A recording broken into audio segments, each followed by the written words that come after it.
All right, this channel called Northern Seclusion with 84,000 subscribers. Anyway, this was all caused by a bear. A bear wanted to get in this tent. I guess they call it a tent, but it is kind of a structure-y facility. But this bear must have smelled some food or something in there and was really trying to get in and attempted to claw his or her way through this area here that is being worked on. They've got a tarpy kind of thing there and some wood paneling. Luckily, the bar did not get in, but it really wanted to get in. I don't know, man. Anyway, this is Northern Seclusion, and there'll be a tent video later this week on Joe and Zach's survival. That's his son, Joe's son, I believe, or vice versa. I'm not, again, this channel I have not watched before, I will be honest with you, but Joe's son, Zach, right. So there's a couple channels here related, but this was a bear that tried to get in to this, yeah, look at it, it really did. It cut its way through the insulation there, but it didn't quite make it in. Must have been a hungry bear, and it must have smelled something good in there. Anyway, look at that there. They have the outside grill here, but apparently, I don't know. Anyway, be careful out there. Some of those bears can be quite aggressive, you know? Oh, will miracles ever... There's occasionally miracles do happen. Carolyns RV Life goes to a tire shop, is greeted by a male attendee, right? A tire shop owner. She tells the tire shop guy what she wants done. He does the work just the way she asked for it, and it was not a bad price. Sometimes it just works out the way it should. Anyway, we've had other issues with Carolyn at tire shops and other repair shops, and things just haven't worked out too well. But once in a while, the stars align, and you know, she said one of the keys is to get there early. She got there actually before the tire shop opened, so the mechanic guy, the owner guy, was ready to deal with the customers, and he was refreshed, and she was refreshed, and nobody was tired, and everybody understood everybody, and it all worked out. And wow, can you believe it? She talked about you guys, you know, her viewers. Too many people complain that she complains all the time, right? She's always complaining. We have that with a number of particular nomads. Derek, that guy with the house there in Illinois. They complain about everything. The weather, the this, the that, the bugs, the ticks, the...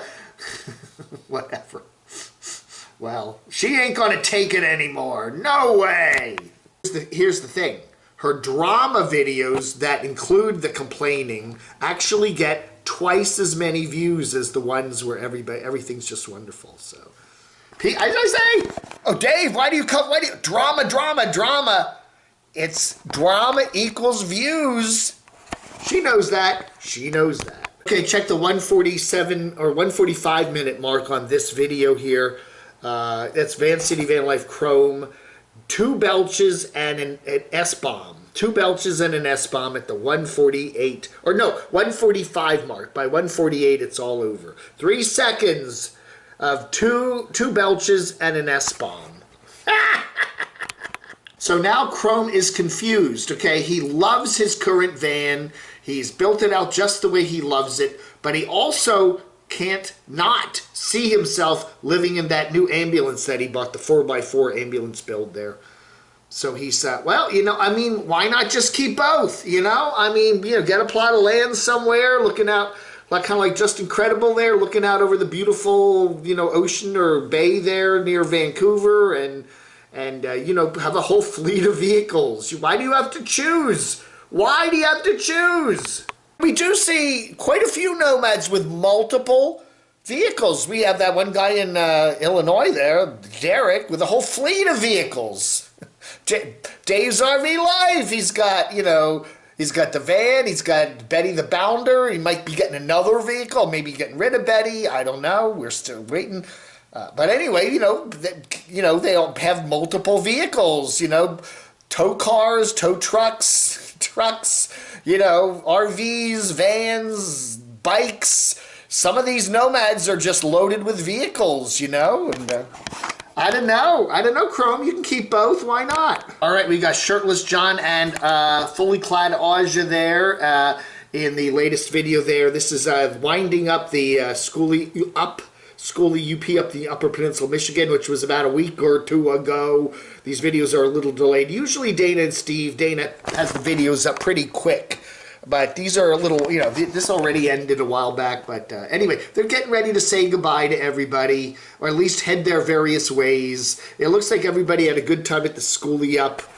And so everybody is getting ready to go their various ways, and we'll see where they wind up. All right, the lovely couple there, Nate and who could that be? A call. I'll call that person back. Oh, it's one of my Camo Army callers here. Excuse me, I usually have the ringer off, but I'm waiting on a very important call today. But anyway, gotta make my calls. Nate and Marissa there. I was going to call her Valerie. I don't know why. Nate and Marissa back from Hawaii. Lovely trip. 10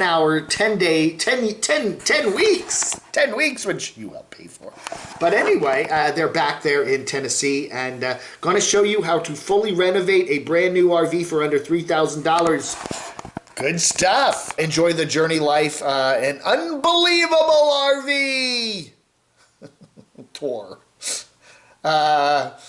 Yeah, we had more off-grid backcountry adventures there, talking about the sick puppy dog. Aww.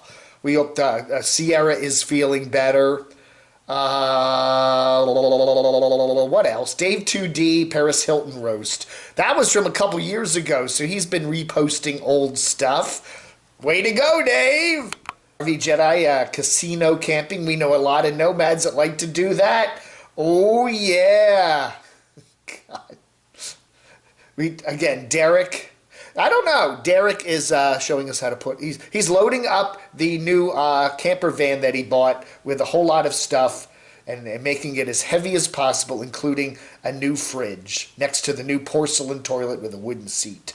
New one from Dr. Hannah, straightforward F-250 off-road camping in top of a mountain, and she's all by herself eating out the middle on a little table there. It is always beautiful scenery in all of Dr. Straight's videos, and of course, I love it when she poses in front of a beautiful mountain sunset. That is my favorite parts of the videos there. Wow! Oh, we got, I'm not going to show this, we got Camper Van Kenny putting up a CDC joke there up on his Facebook page. He just can't stay away from the politics now, Kenny. Oh, no. We wanted to do a quick update on this. This happened just near Morganton, not too far away, about an hour away. Grandfather Mountain is just up in the mountains there, just about an hour north of where I am. This was middle of last week. 7 hikers were on Grandfather Mountain. Big lightning strike hit, and 4 were injured. The McRae Peak at Grandfather Mountain at about 12:05 p.m. Friday. Wow. Grandfather Mountain officials say 7 hikers around the peak felt the effects of nearby lightning strike after a storm came up abruptly. 4 of the hikers suffered injuries, but all 7 were able to evacuate on the trail on foot.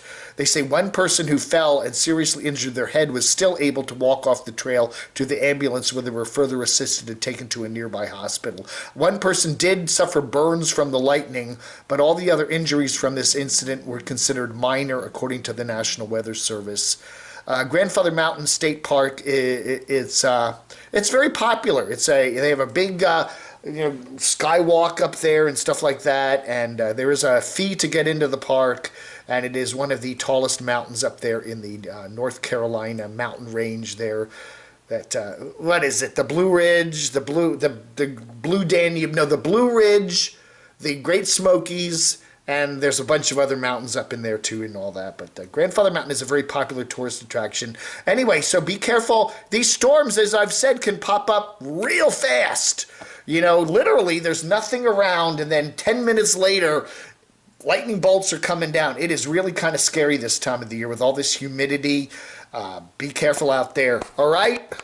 Hey, I just wanted to shout out here. We got a lot of comments, all very sympathetic regarding Mitt's adventures. Mitzi, she passed away last week, but she had a wonderful channel where she showed her living in her car, living in a van, and then all the stuff that happened to her, lung cancer and everything else, and all the horrible stuff she had to go through at the end.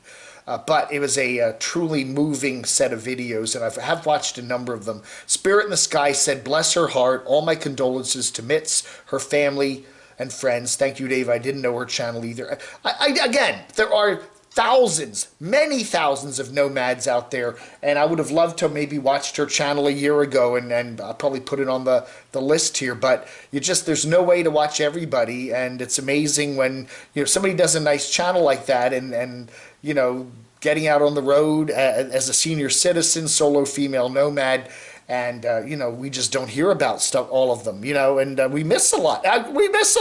In Halliday, we were showing a picture of the new Cybertruck, Tesla Cybertruck, and the new camper that goes with it for $50,000.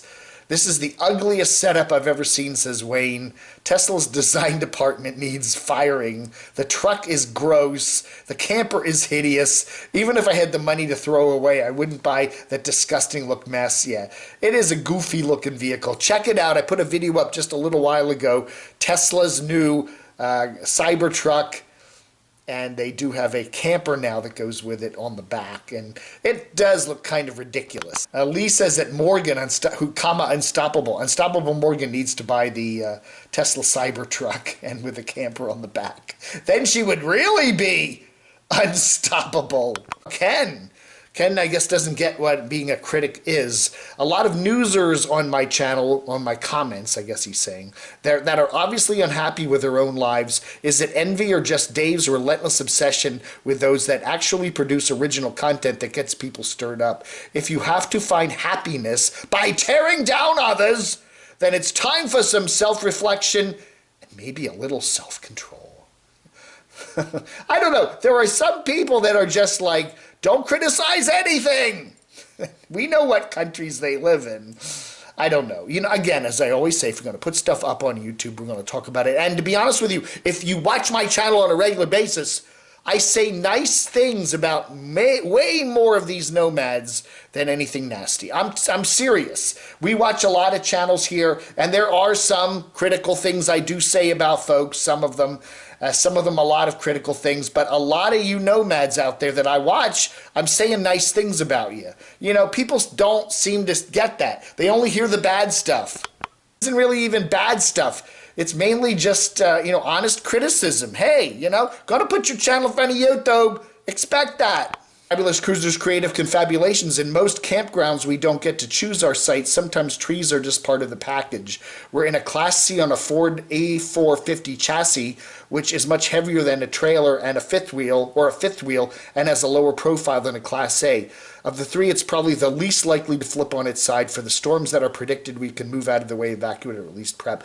Yeah, we were talking about be careful where you do park, where you do camp, because trees can fall down in thunderstorms and stuff. But as CCCC says, you don't always get to pick the campsite. Sometimes you just take what they give you, right?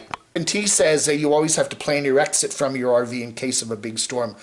Concert buildings, I think she meant cement buildings, I don't know, it says she or he, I can't tell. Cement buildings like shower and toilet areas are the best places to head. Worst case, head to your vehicle because they're better built. Head to a vehicle like an SUV or a car because they're better built than the RV. Again, you should do that, especially in the summertime. Just survey the area, in your campsite or wherever you are, and figure out a way. If a big storm suddenly comes up, what are you going to do? If there is a laundry facility or a restroom facility that is a structurally sound building, that is definitely the place to go. But you've got to have some sort of a plan when you're out there this time of the year, especially in the humid east, where all that sun and humidity bubbles up in the afternoon to create nasty storms. All right, everybody, that ought to do it for today. Some letters and more. Thank you so much for watching. It is Monday, the 16th of August, 2021. You have a wonderful rest of your start of your another week. A lot of rain here this week here in the beautiful Morganton, NC area, with a lot of pop-up thunderstorms today, and we got beautiful tropical storm Fred coming Tuesday into Wednesday, so it should be plenty of rain. Oh yeah. Thanks for watching. Vlog under.